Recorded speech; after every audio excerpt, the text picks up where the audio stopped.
ने पहुंचाया है रोहिणी के गर्भ में। इधर मथुरा वासियों को पता चला कि 7वां गर्भ देवकी का जो था वो खंडित हो गया।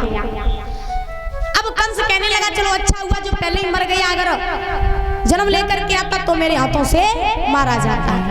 धीरे धीरे समय व्यतीत होने लगा। महाराज परीक्षित महाराज आसन पर बैठो चलो। अच्छा, धीरे धीरे समय व्यतीत हुआ। महाराज 8वें गर्भ की बारी आई। जब 8वें गर्भ की बारी आई है तो महाराज 8वें गर्भ में आज स्वयं भगवान नारायण चले।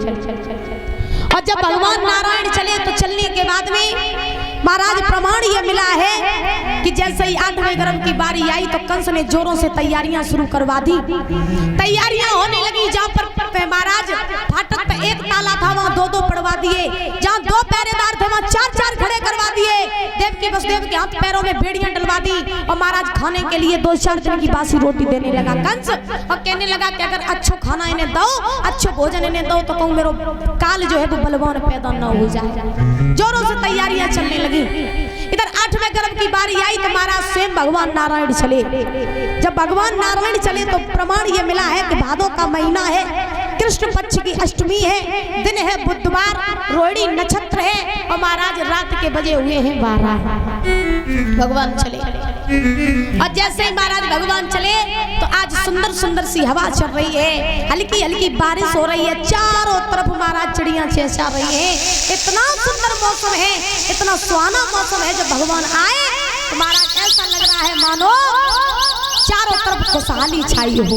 भगवान चले चल करके जेल में पहुंचे जहां पर देवकी सो रही थी, देवकी और वसुदेव।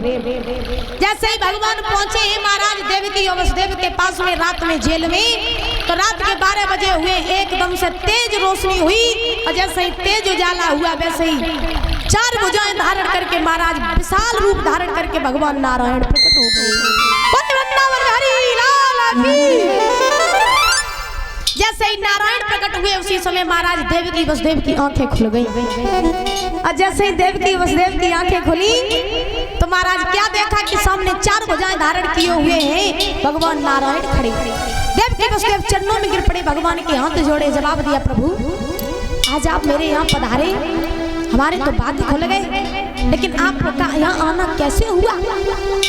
तो भगवान ने जवाब दिया देवकी हम तुम्हारे यहाँ पर अवतार लेकर के आए हैं और जब हम बाल रूप धारण करें तो तुम मेरे इसी बाल रूप को ले जाना और वसुदेव के द्वारा गोकुल में बाबा नंद के यहाँ पर पहुंचवा देना। जो इतने वचन गए तो वसुदेव बोले प्रभु पहुंचाए तो तुम्हें हम दिए, लेकिन पैर खड़े हैं, ताले पड़े हैं, हाथ पैर में बेड़ियां पड़ी, बताओ हम कैसे जाएं?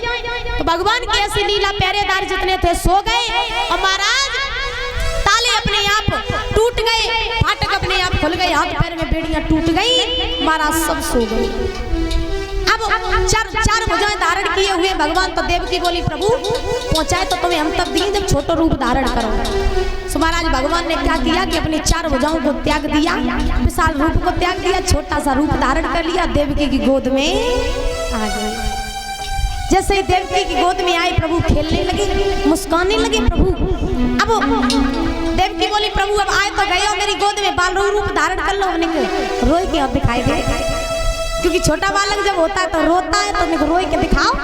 भगवान बोले देवकी रोए तो 5 दिन तक कहूँ नहीं, हमने सब हंसाओ ये, लेकिन रोए नहीं। तो देवकी बोली तुम बुरो न मानो तो बताओ तुम्हें हम रुवाए थे। भगवान बोले रुवाए थे। तो महाराज देवकी ने एक तमाचा दिया, सही भगवान रोने लगी। बोले गोविंद भगवान की।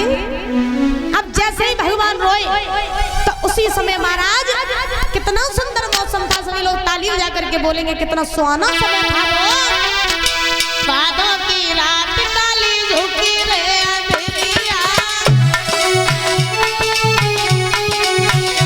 पाया जग धमाल जाए, देवकी लाल भये जेलन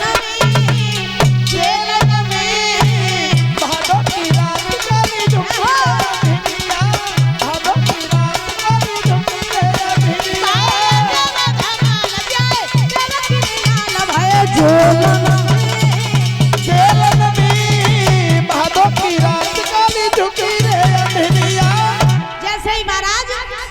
भादों की रात में आज रात के 12 बजे हुए भगवान ने अवतार लिया।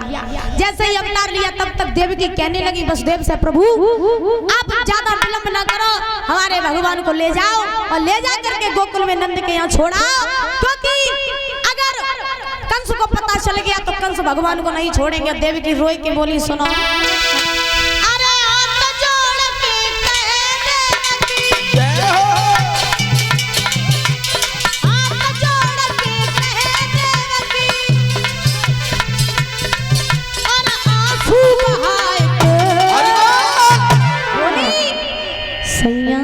जय जय सैया जी श्याम को ले जाइयो छपरा मिटाएंगे, सैया जी श्याम को ले जाइयो छपरा मिटाएंगे, सैया जी श्याम को ले जाइयो छपरा मिटाएंगे। और बोली अरे बिजली चमके बिजली चमके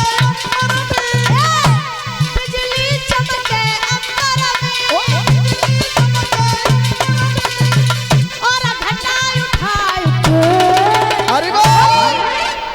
सैया जी जय जय सैया जी श्याम